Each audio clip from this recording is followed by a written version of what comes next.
On today's episode of Afterthought, The Rising of a Shield Hero, Season 2, Episode 8, A Parting in the Snow. I've been trying to record this video for almost 2 fucking hours now, and I'm still having trouble trying to convey how I'm feeling. So after last week's episode, I was informed that the anime diverged slightly from the light novel. Originally, Raphtalia was never a part of Naofumi's group. Now, according to you guys, it was originally just Reisha and Naofumi that ended up in the labyrinth and eventually met the hunting hero Kizuna. A lot of you seem to question that decision, and if today's episode is any indication why they took this route, it's so fucking obvious. Transforming hope into despair. See, from an anime-only's perspective, the sight of small Raphtalia being left behind was incredibly intense and honestly very jarring. Now, admittedly, I haven't read the light novel, but I assumed for those who did, it was a sense of uncertainty that the ambiguity of Raphtalia's current whereabouts fueled the story forward by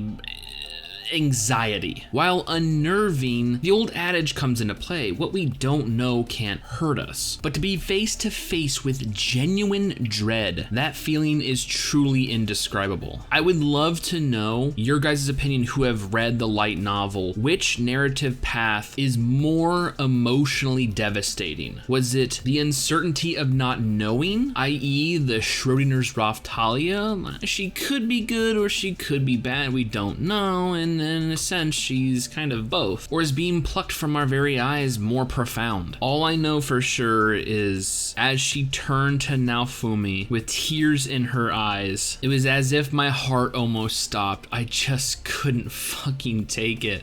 I did not see that coming. I honestly did not. Fuck Kyo. Fuck Kyo so much. Fuck this smirking ass purpled hair bitch too. This dude is just coming off all kinds of dick face. Fuck him and fuck those spear bitches too. Shit, man. I just don't know what. I mean, we can talk about the different races that are in this new world. Instead of, beastmen, they seem to have a race that is akin to elves, referred to as grass. We learned that Teresia, her race is Jewel, and then we even learned that Glass is from the race of spirits. And one super interesting aspect of Glass and the spirit people is the fact that they don't actually level. In fact, they utilize energy, which is a combination of their life force, their magic power, and if they're a vassal weapon wielder, their soul power. Which, if you guys remember back in season 1, not only was Naofumi's Soul Eater shield so effective because essentially when draining her soul power, he was in fact draining her energy, her life. And typically they can only recover their energy through natural recovery. So having this energy restoring liquid from Raphtalia's world, all thanks to Lark,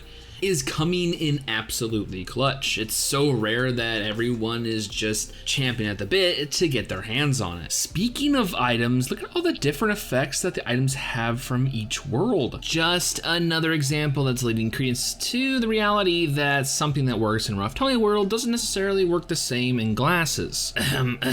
Philo, but I digress. As far as the current situation goes, it's a very, very sticky one. If Kizuna's return Dragon Vein worked as intended, they are now in Sakul, the country responsible for summoning her in the first place. That means they are 4 days away from Hikage, the place they had just teleported from, and also the country responsible for sending the hunting hero to the labyrinth, as well as somehow is mixed up with Kyo, who laid this giant trap to begin with. So now we have to worry about Raphtalia being in the hands of our sworn enemy, and we still know where the fuck Philo's at. Sticky situation? I'm gonna walk that back. This is a full-on shit show at this point. Ooh, but I'm so fucking into it. Like, I cannot wait to get payback. Karma is a motherfucking bitch. Anyways, what did you guys think of today's episode? Did you hate it? Did you love it? Did you want some more of it? Well, I do. So with all that being said, and more Shield Hero next week, I honestly cannot wait for future episodes.